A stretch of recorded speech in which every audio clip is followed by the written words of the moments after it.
I've often thought that I've been fortunate in my marriage, because you think, well, you get married and you live happily ever after. It's like,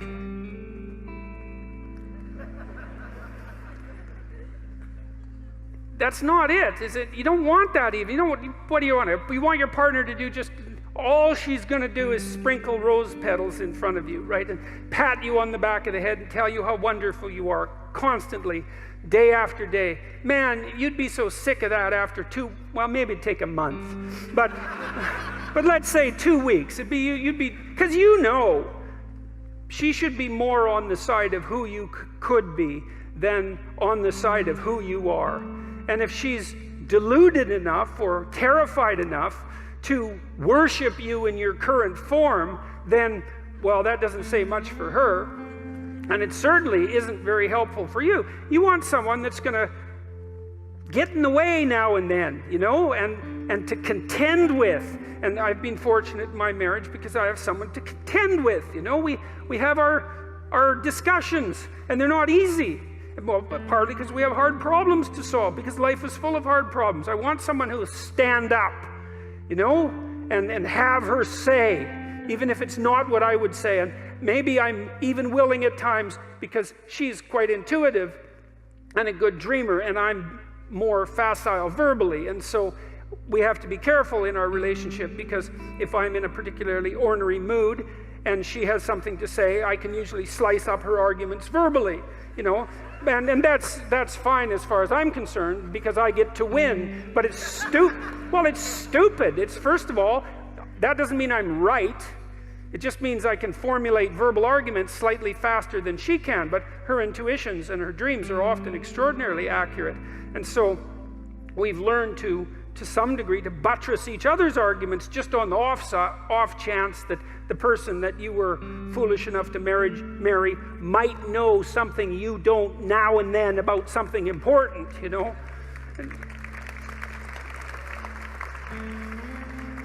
And so what do you want? Well, you want someone to contend with.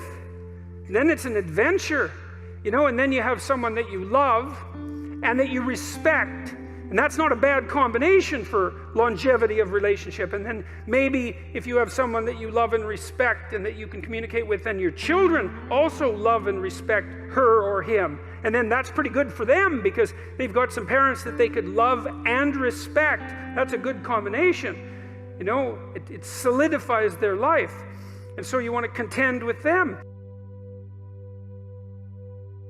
How does he become corrupt? And for a person to avoid the dangers of the postmodern neo-Marxist ideologies and not enroll, would you agree the same now applies to the Institute of Marriage with the laws as they are?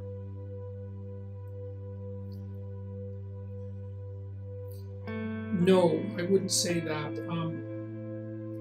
I guess partly because I don't understand what the alternative is. First I would say that to the degree that men are justly or unjustly upset about the way the marriage laws are set up, and I think they have reason to be concerned, especially with regards to the custody of children and the probability of paying virtually endless alimony with unbelievably severe penalties for failure. I think that it's incumbent on men to organize themselves politically and rectify that. So I don't think that the answer is avoiding marriage. I think the answer is political organization and pressure on the right institutions to rectify this, because it needs to be rectified. And I don't like the idea of telling young men to avoid permanent relationships with women, because as far as I'm concerned, and this is my traditionalism, I suppose, manifesting itself, there aren't that many pathways through life. You need a career, you need interesting things to do with your time outside of your career, interesting and meaningful things. You need a family. You need an intimate relationship to twine yourself together with someone else so that you're protected during times of crisis and able to celebrate during times of joy, and so that you set up a stable structure so that you can have children and have them feel secure and able to play. And that's life, man. And if you miss any of that, then your life is fragmented and fractured and you're going to be hurt. And I'm not saying that's absolutely true for every single person. There's always exceptions, but I'm concerned with the bulk of people. and what the bulk of people have already done. And like, your life just isn't in some ways that complicated. You need to bear a social weight. You need to have a family and commit yourself to that. And it's in those commitments that you find the meaning in your life. And so if you don't have them, then, well, you float and you drift. And when people float and drift, they usually don't float somewhere good, and they usually drift somewhere bad. So I think that there are problems with the way the marriage laws are set up. I think they're quite serious. I do think that they persecute men often, but I don't think the answer to that is to tell young men to avoid permanent relationships with young women at all costs, because that is a very anti-life doctrine, and it's a cure that's worse than the disease. That's what I would say.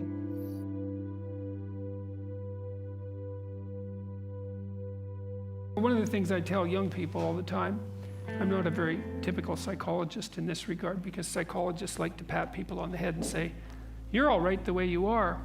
I talked to Bishop Barron a while ago, and I'm going to broadcast this, and he said that the Catholic priests were trained in the 1960s to kind of be accepting, humanistically. You're okay the way you are, And that's such rubbish. It's like, not only are you not okay the way you are, you don't think that anybody else is okay the way they are either. And you don't think your children are okay the way they are. Like, you love them and all that, but you don't want them to stay 3 years old their entire life. You want them to expand and improve and become who they are. And so, instead of telling young people that they're okay the way they are, I tell them that, and it's a terrible message for them if they're desperate. So let's say 10% of the people in my audience are young, maybe they're young men, just for the sake of argument, and they're like not in good shape. They don't have any goals. They're drinking too much. They're watching pornography all the time. They've got no aim. They've got no structure in their life, and they're just bloody miserable. And the misery is twisting them into malevolence, because enough misery will absolutely do that to you. And then what are you going to do? And come along and say, "Well, you're okay the way you are"? It's like, that's the last thing they want to hear. It's like, get your damn act together. You got things to do, and they're going to be difficult. And that there's an echoing Christian message in there, I would say, which is, you pick up the weight of your suffering voluntarily, and you walk uphill with it. And that not only gives you the meaning that you need in your life to stop you from degenerating in a dangerous manner, but it actually makes things better. And so that all has to be part of it. Like, I believe in human ingenuity. I think we can solve all the problems that beset us. But it can't just be, it has to be more than we can enhance material well-being, which is what it tends to be now. It's not enough. And you get brushed off by the apocalyptic types.